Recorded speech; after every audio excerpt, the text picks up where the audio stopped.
Hello everyone, welcome back to another video. নষ্ট ফেলে দেওয়া টেবিল ফ্যানের অথবা সিলিং ফ্যানের ক্যাপাসিটর দিয়ে কিভাবে এলইডি লাইট তৈরি করা যায় তা আজকের ভিডিওটিতে দেখাবো। খুব সহজে আপনারা টেবিল ফ্যানের অথবা সিলিং ফ্যানের নষ্ট ক্যাপাসিটর দিয়ে এরকম এলইডি লাইট তৈরি করতে পারবেন। তো চলুন ভিডিওটি শুরু করা যাক।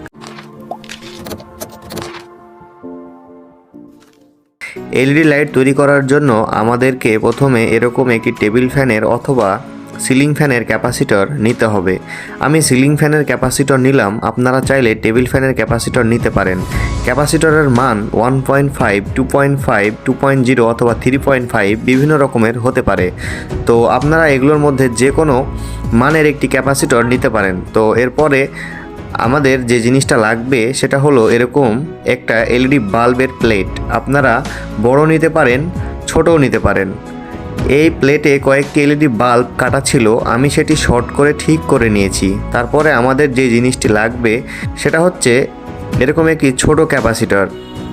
এটা আপনারা সাধারণত নষ্ট এলইডি লাইটের সার্কিট থেকে পেয়ে যাবেন। ক্যাপাসিটরটির মান হলো 10 মাইক্রোফ্যারাড 450 ভোল্ট। আপনারা চাইলে 200 অথবা 250 ভোল্টেও নিতে পারেন, সমস্যা নেই।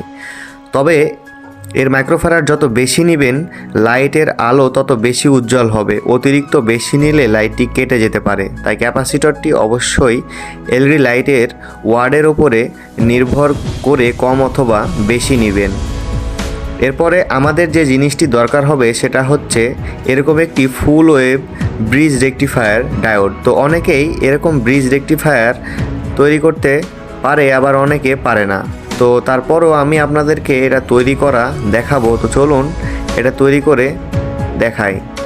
তো এটা তৈরি করার জন্য প্রথমে দুইটা রেকটিফায়ার নিয়ে দুইটা রেকটিফায়ারের সাদা প্রান্ত অর্থাৎ পজিটিভ দুইটা প্রান্ত একত্রে করতে হবে। তারপরে প্লাস দিয়ে তারগুলোকে পেঁচিয়ে দিতে হবে। এরপরে আরও দুইটি রেকটিফায়ার নিয়ে এই দুইটি রেকটিফায়ারের কালো প্রান্তগুলো অর্থাৎ নেগেটিভ প্রান্তগুলো সোল্ডারিং করে একত্রে করতে হবে।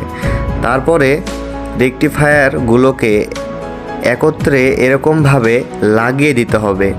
তারপরে তারগুলোকে সুন্দরভাবে পেঁচিয়ে ভালো মতো সবগুলো প্রান্ত সোল্ডারিং আয়রন দিয়ে সোল্ডার করে নিতে হবে।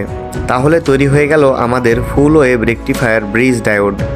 এরপরে রেকটিফায়ারের যেটা এসি প্রান্ত অর্থাৎ যে প্রান্তে সাদা এবং কালো চিহ্ন আছে সেই প্রান্তটা সিলিং ফ্যানের ক্যাপাসিটরের যে কোনো একটি প্রান্তের সাথে সোল্ডারিং আয়রনের সাহায্যে সোল্ডার করে নেব। এরপরে আমরা ছোট ক্যাপাসিটরের পজিটিভ প্রান্ত এবং নেগেটিভ প্রান্ত ডায়োডের পজিটিভ এবং নেগেটিভ প্রান্তে সোল্ডারিং করব। ক্যাপাসিটরের এক পাশে যে এরকম সাদা চিহ্ন থাকে এটা হলো ক্যাপাসিটরের নেগেটিভ প্রান্ত এবং অপরটি হলো পজিটিভ প্রান্ত। তো ক্যাপাসিটরের পজিটিভ প্রান্তটা আমরা ডায়োডের যে প্রান্তে দুটি সাদা চিহ্ন থাকবে সেই প্রান্তে সোল্ডার করে দেব। এরপরে একটি তামার তার নিয়ে ক্যাপাসিটরের নেগেটিভ প্রান্ত থেকে রেকটিফায়ারের নেগেটিভ প্রান্ত অর্থাৎ যে প্রান্তে দুটি কালো চিহ্ন থাকবে সেই প্রান্তে সোল্ডার করে দেব। সোল্ডারিং করা হয়ে গেলে আমরা এলইডি লাইটের পজিটিভ প্রান্ত ক্যাপাসিটরের ছোট ক্যাপাসিটরের পজিটিভ প্রান্তের সঙ্গে এবং নেগেটিভ প্রান্ত ক্যাপাসিটরের নেগেটিভ প্রান্তের সাথে সোল্ডারিং করে নেব। তারপরে আমরা একটি 220 ভোল্ট পাওয়ার সাপ্লাই কর্ড নিব। তারপরে আমরা কালো তারটি ক্যাপাসিটরের ফাঁকা প্রান্তে এবং লাল তারটি রেকটিফায়ারের ফাঁকা প্রান্তে সোল্ডারিং করে নেব।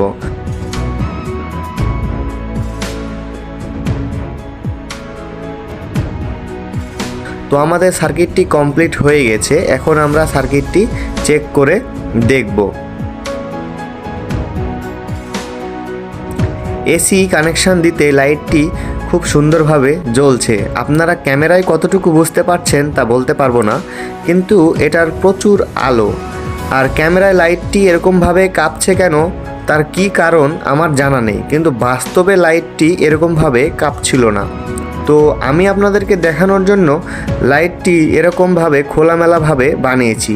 আপনারা চাইলে লাইটটি কোনো একটি লাইটের বক্স বা কেসের ভিতরে ভরে সুন্দরভাবে বানাতে পারেন। আমি যতটুকু পেরেছি আমার মতো করে আপনাদেরকে বোঝানোর চেষ্টা করেছি। এটা কোনো রকমের ফেক ভিডিও নয়, আপনারা চাইলেই বাসায় বানিয়ে দেখতে পারেন। ভিডিওটি যদি আপনাদের ভালো লাগে তাহলে ভিডিওটিতে অবশ্যই একটি লাইক করুন, বন্ধুদের সাথে শেয়ার করুন এবং এরকম নিত্য নতুন ভিডিও পেতে আমার এই চ্যানেলটিকে সাবস্ক্রাইব করুন। দেখা হবে পরবর্তী কোনো ভিডিওতে। ধন্যবাদ।